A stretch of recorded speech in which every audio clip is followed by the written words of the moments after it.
पीले दांत वाली बहू। रंजना कभी ब्रश नहीं करती थी।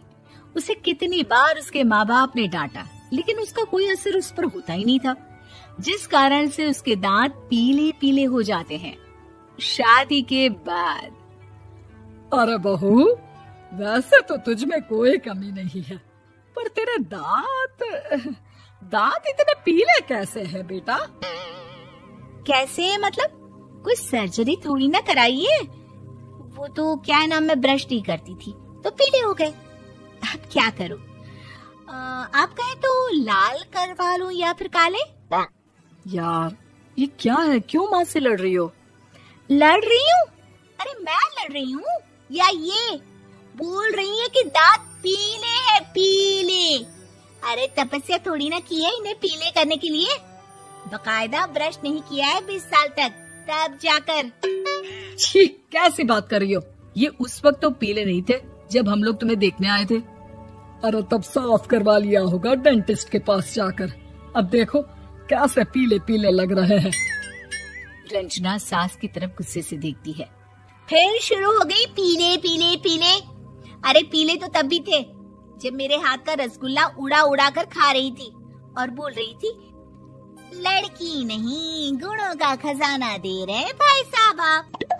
खैर अब वो लोग करते भी तो क्या करते, पीले दांत वाली बहू पल्ले पड़ी थी तो झेलना तो था ही। एक दिन कीर्तन में रंजना गाना गा रही थी। अरे कमला बहन, माँ का द्वार है, यहाँ तो सब शुद्ध होकर आते हैं, फिर अपनी बहू को ब्रश भी नहीं करवाती तुम। दूर से पीले पीले दांत भक्ति में बाधा उत्पन्न कर रहे हैं। और कोई 2 साल के बच्चे थोड़ी ना लेकर आई हूँ मैं बहू बनाकर। अच्छी खासी लड़की है, अरे कैसे करवाऊं ब्रश? ये तो उसे खुद करना चाहिए ना। अब माँ बाप तो इसके जैसे तैसे निपटा दिए, ये नहीं सोचा कि सास कैसे संभालेगी। सास बहू को लेकर घर आ जाती है, लेकिन सोच लेती है कि अब इसे लेकर कहीं नहीं जाएगी। अगले रोज बहू कहती है, अरे क्या हो गया, मंदिर नहीं जाना क्या? कीर्तन का वक्त हो रहा है। मेरी मधुर वाणी से कान्हा जी जागते हैं और सोते हैं। आप तो जानती है ना उनकी भक्ति में कितना मन लगता है मेरा। वो क्या है ना, तबीयत ठीक नहीं लग रही है मेरी, आराम करूंगी मैं। तबीयत ठीक नहीं लग रही? अभी तो मिथुन के गाने पर नाच रही थी आप, और अब बोल रही है कि तबीयत ठीक नहीं लग रही। अरे भक्ति में मन लगा लो सासू माँ, ऊपर जाना है, क्या मुंह दिखाओगी आप? हाँ? सास को बहू की बात पर गुस्सा आ जाता है। मैं क्या मुंह दिखाऊंगी, इसकी चिंता तो ना कर, समझी? अपने मुंह की चिंता कर, जो ये पीले पीले दांत लेकर हर जगह पहुंच जाती है। पता है लोग कितना मजाक बनाते हैं। ना जी ना, मैं नहीं जाना कहीं तेरे साथ। तो ये बात है, कोई ना, मत जाओ, मैं अपने कमरे में ही बैठकर भक्ति कर लूंगी। ऊपर वाला दांत थोड़ी ना देखता है, मन देखता है, भावना देखता है। और अरे बस बस, तू सब कुछ दिखा, बस ये सफेद चमकदार दांत ना दिखाना किसी को, है? जा यहाँ से। बहू को सास की बात का कोई फर्क नहीं पड़ता, वो तो जैसी थी वैसी ही रह जाती है। सुबह नहाकर किचन में खाना बनाना, फिर खाना खाना, कीर्तन भजन करना और सो जाना। एक दिन, माँ जी मैं सहेली के घर जा रही हूँ, शाम को लेट आऊंगी। हाँ, तो जाना, मैंने कौन सा तेरी आरती करनी है घर पर बैठकर। रंजना सहेली के घर जाती है, जहाँ वो पार्टी में जाने की तैयारी कर रही होती है।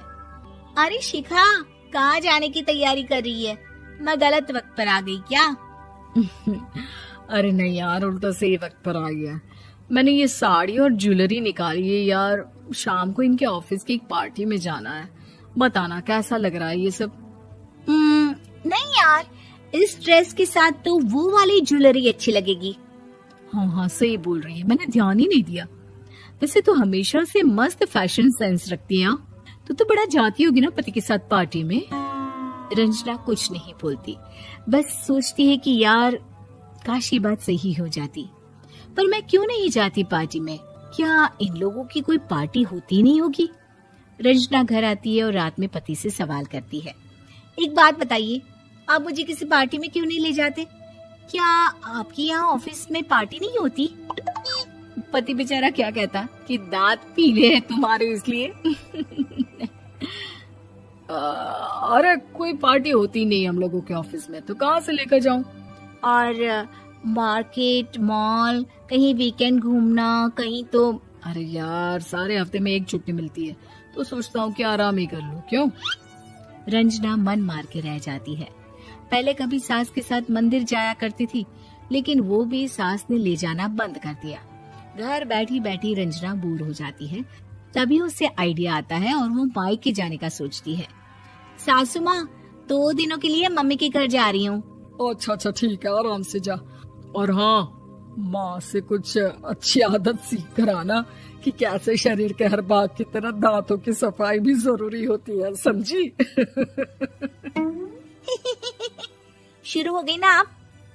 वो लोग आपकी तरह नहीं है कि छोटी छोटी बात का बतंगड़ बना दे। उन लोगों के लिए मैं मायने रखती हूँ, ना कि मेरे पीले पीले दांत। रंजना माँ को बिना बताए उन लोगों को सरप्राइज देती है, लेकिन जैसे ही वो दरवाजे पर पहुँचती है, अंदर देखती है कि घर वाले कहीं जा रहे होते हैं। अब माँ, काश रंजना दीदी के दांतों वाली प्रॉब्लम नहीं होती, तो वो भी हम लोगों के साथ चलती ना बुआ जी की बेटी की शादी में।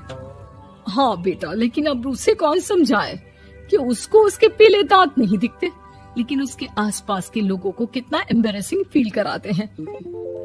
मुझे तो कितनी बार उसके स्कूल की टीचर ने शिकायत की कि उसके साथ कोई लड़की बैठना भी नहीं चाहती, और ना ही कॉलेज में कोई उससे बात करना चाहता था। लेकिन पता नहीं क्यों उसे ये बात समझ में ही नहीं आती। कोई कमी नहीं है उस लड़की में, बस यही कि दांत पीले हैं। वो तो भला हो जीजा जी और उनकी माँ का, जो दीदी को जैसी है वैसे ही रखा हुआ है। रंजना को अपने घर वालों की बात सुनकर बहुत दुख होता है। वो सोचती है कि वो क्या करे, लेकिन फिर वो सीधा डेंटिस्ट के पास जाती है, अपने दांत चमकाती है और कसम खाती है कि वो रोज ब्रश करेगी। अरे क्या हो गया? तुम तो 2 दिनों के लिए गई थी ना, पर कोई ना, अच्छा है, चलो आ गई तो। रंजना सास के सामने आकर खड़ी हो जाती है और पूरी स्माइल करती है, उसके चमकदार दांतों को दिखाती हुई। हैं? चले मंदिर? माँ, मुझे माफ कर दीजिए, मैंने आप लोगों को बहुत एम्बैरेसिंग फील करवाया। मैं आज से रोज ब्रश करूंगी।